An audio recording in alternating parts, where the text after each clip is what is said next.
Hi, and welcome to Confidence Equals Beauty with Amanda Taylor. I am your host, Amanda Taylor.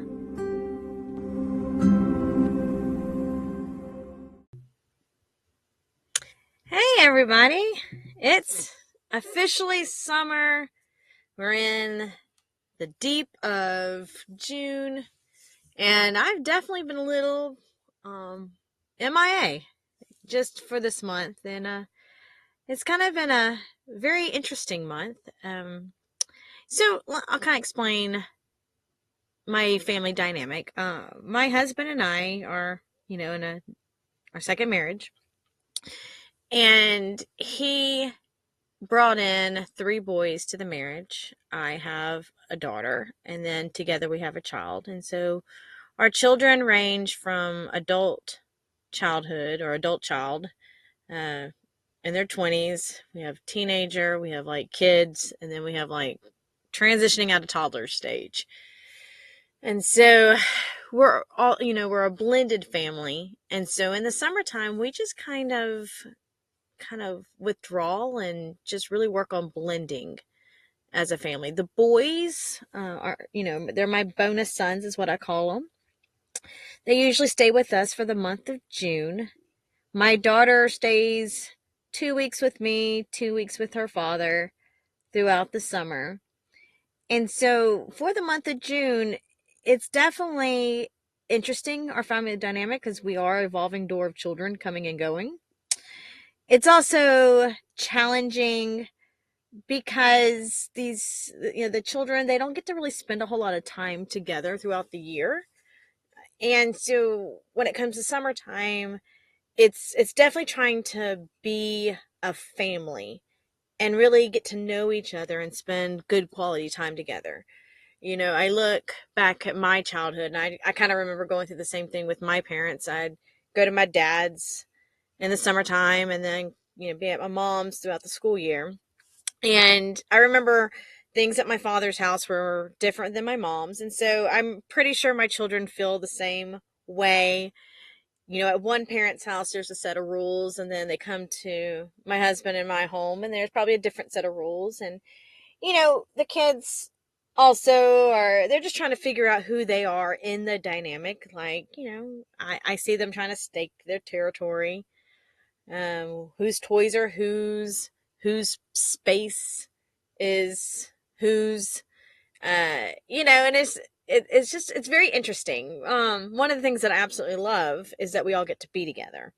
So this is the time where, as a family, we try to do more events together. We try to go on vacations.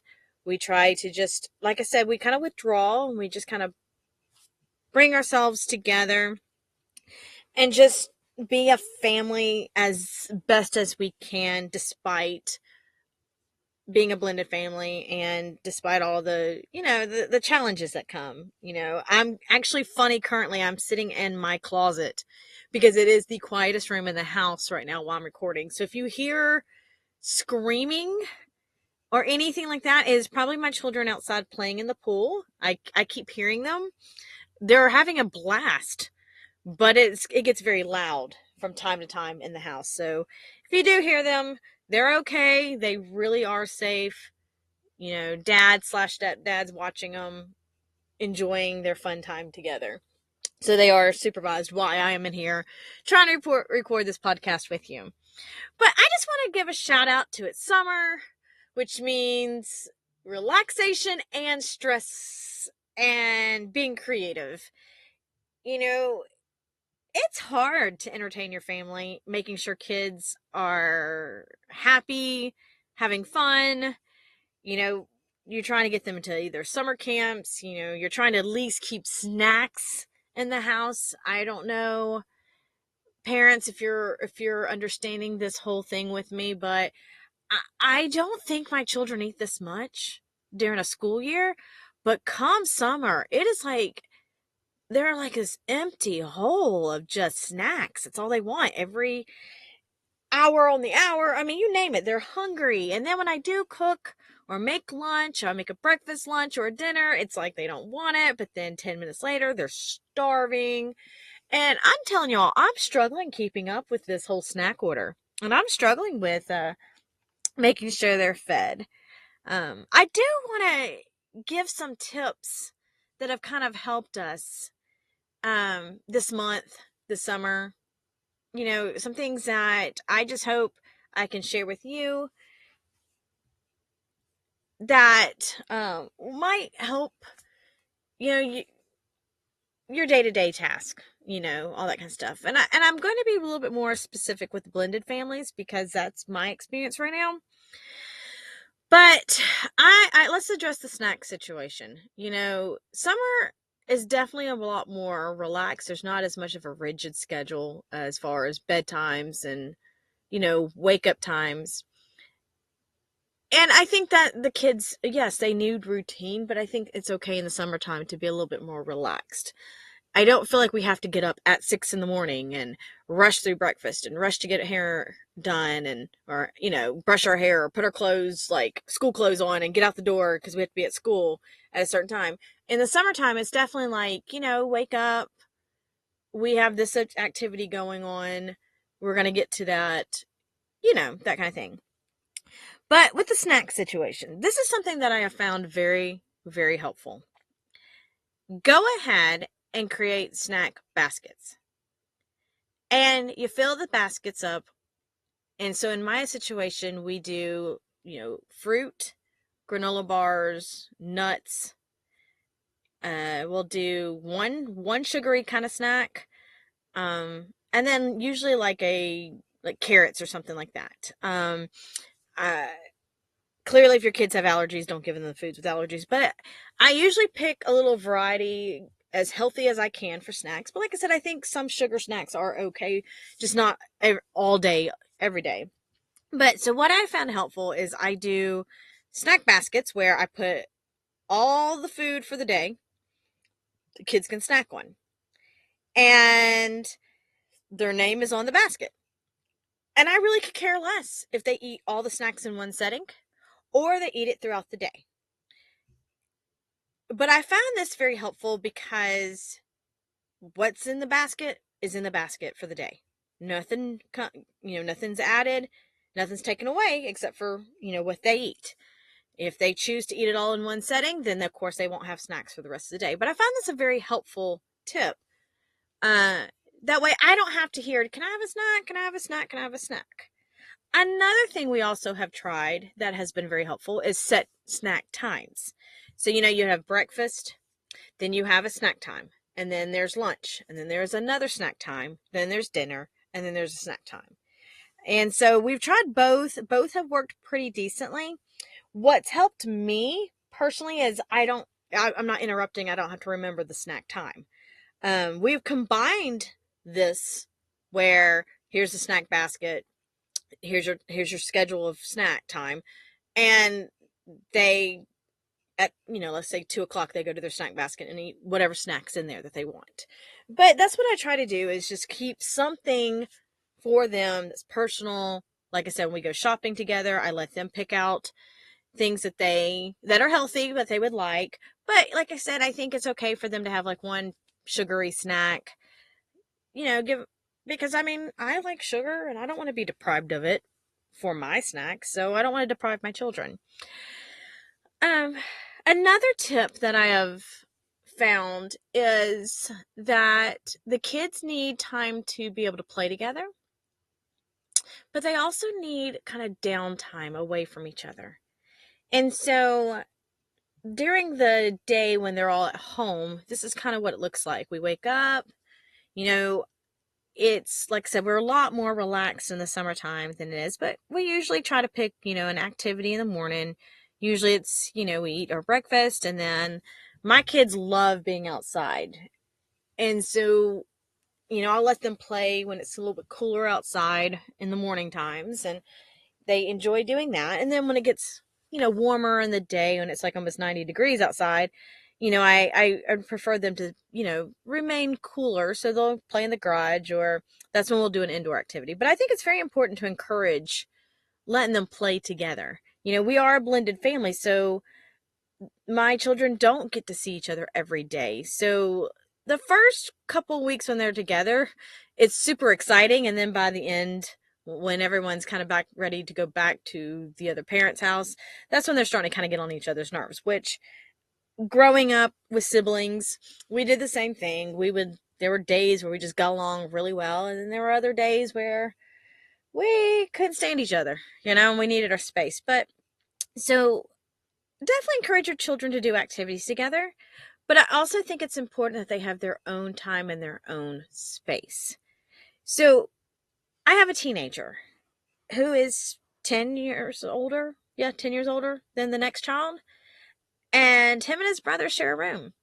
And that gets very challenging being that difference of an age group. A teenager wants to be alone and they don't really want to interact with the kid things.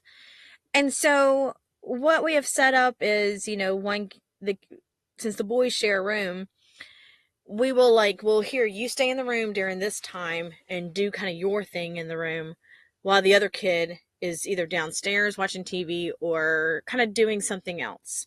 And then we kind of switch it up. I think that's important. Two of our kids are right there at age. They're 8 and 9 years old, back to back. They're together all the time. The problem with that is when they start fighting, they really, really fight.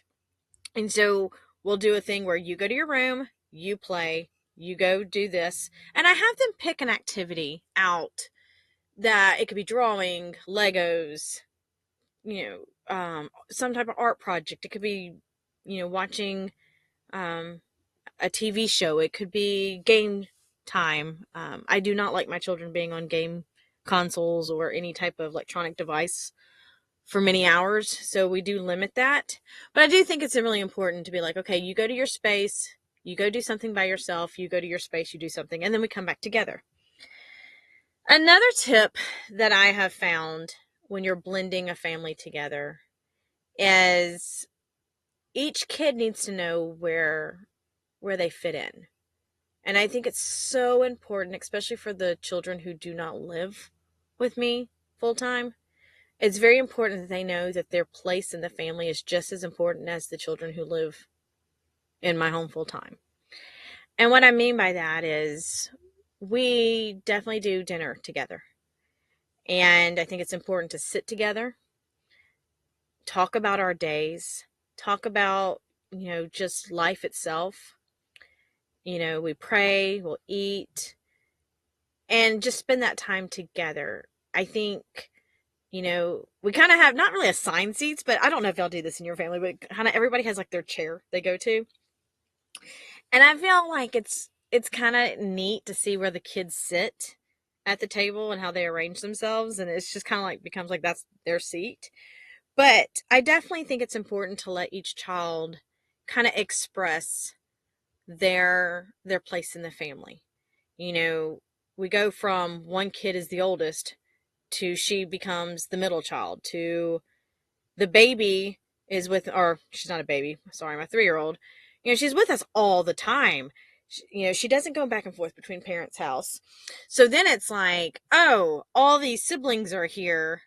And then at one time, all the siblings are gone. And so it's really important for her to kind of know that she goes from being the youngest to basically an only child. The oldest, well, he kind of is the oldest in our family right now. Like I said, there is an adult child and it has moved off and he has his own family. So he doesn't really kind of fit in the actual in the home dynamic because like I said, he's married, he has his own children, he has his own family now. But I think it's, like I said, very important for each child to have express kind of where they fit in. I think it's important to let your children know when they're doing really well. When they are listening, encourage positive praise. And struggle I have found is I have found there's more of a mess in the home. There's more of correction, or I feel like I have to stay on top of the kids to get things done. Like, I don't know if your children do this, but my kids like to, when they take their clothes off, wherever it lands, it's where it lands, and it doesn't get into the laundry room like it needs to. I have found food crumbs, even though the rule is everybody at the table when they eat, I still see them kind of taking their snacks in other places, and drives me nuts. And we have to kind of, hey, go back to the table. I found there's a lot of, oh, I didn't hear what you said, Mom, or Amanda, I didn't hear what you said. A lot of miscommunication or selective hearing. And so, what I found helpful to try to help the house stay a little bit cleaner is assign everybody a task. Um, I'm not necessarily a chore chart, but I definitely think a task list. So, like for example, last night that looked like dinner. I cooked dinner. We sat down and ate, and then each child had a task to complete in the kitchen, including my husband. He was there too. He washed the dishes while one took out the trash. The other swept, the other wiped, the other mopped. Both split wiping down the table. So each kid had a participation, so it didn't really fall all on me, and I felt overwhelmed. And so I think giving kids tasks, hey, we're going to tackle this room. Hey, we're going to fold the laundry. Okay, let's separate it. Okay, now you take your laundry and you put it where it belongs.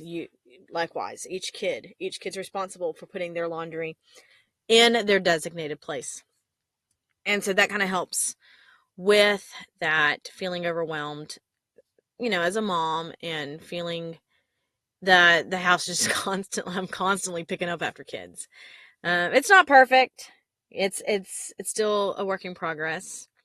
I found myself losing my cool the other day because I'd had it. If I had picked up one more shoe and one more sock off the floor, if I stepped on one more Lego, I was done. And I kind of lost my cool, and I had to go back and tell the kids I'm sorry. Even moms have bad days and get tired and exhausted.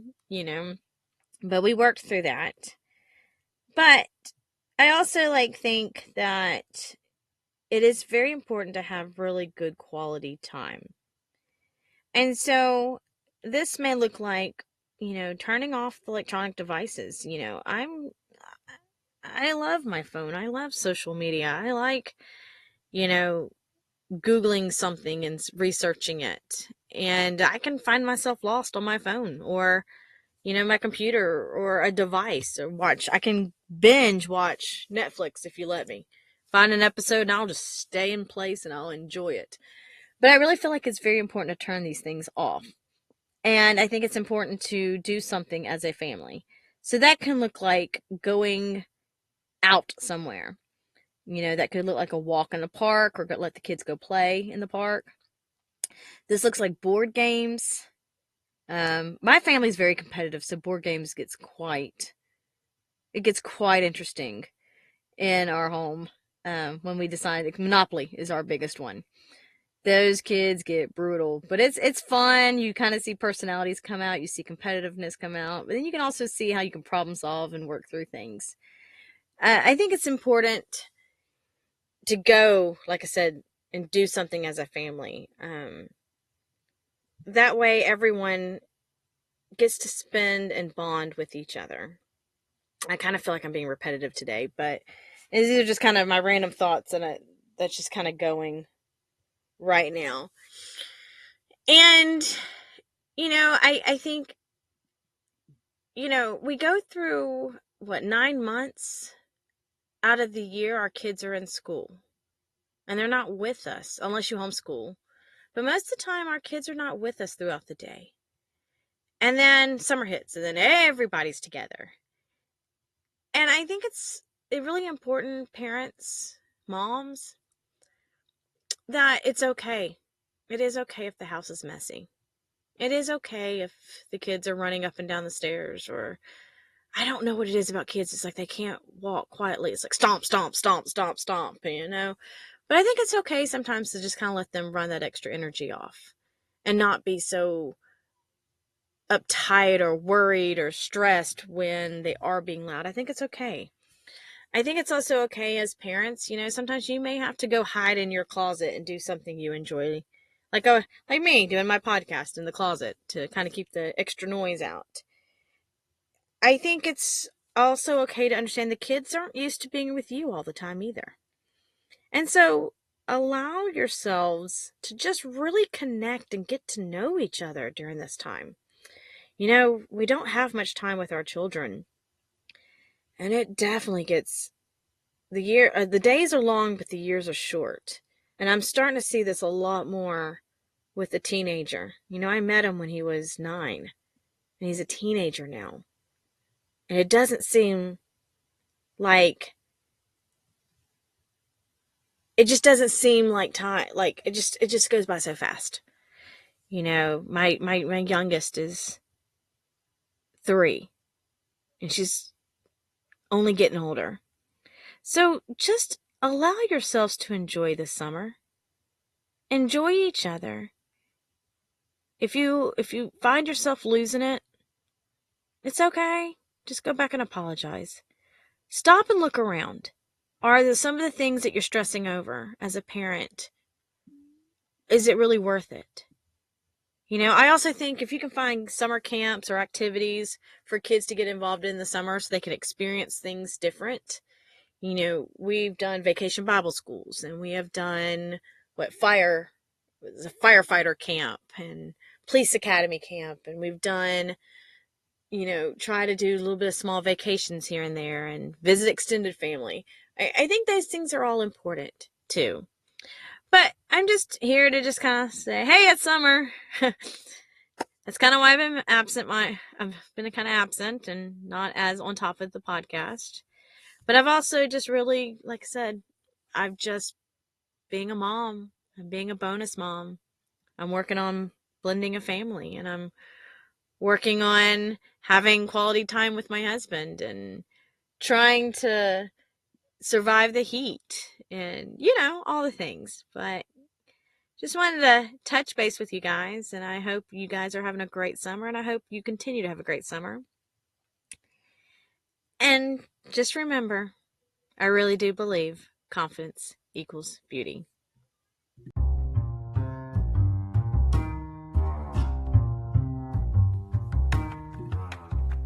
If you're looking for more information to read on building confidence or just any life situations, please visit www.confidenceequalsbeauty.com. If you have any questions on any topic you want me to cover, please email me at amandarobinsontaylor@gmail.com. If you would please help me get this podcast to more people who could use the community and support, please like, follow, subscribe, and share this podcast. Also, please rate this podcast, preferably a good rating, so this podcast can reach more and more people. I want to thank you for spending your time with me, and remember, confidence equals beauty.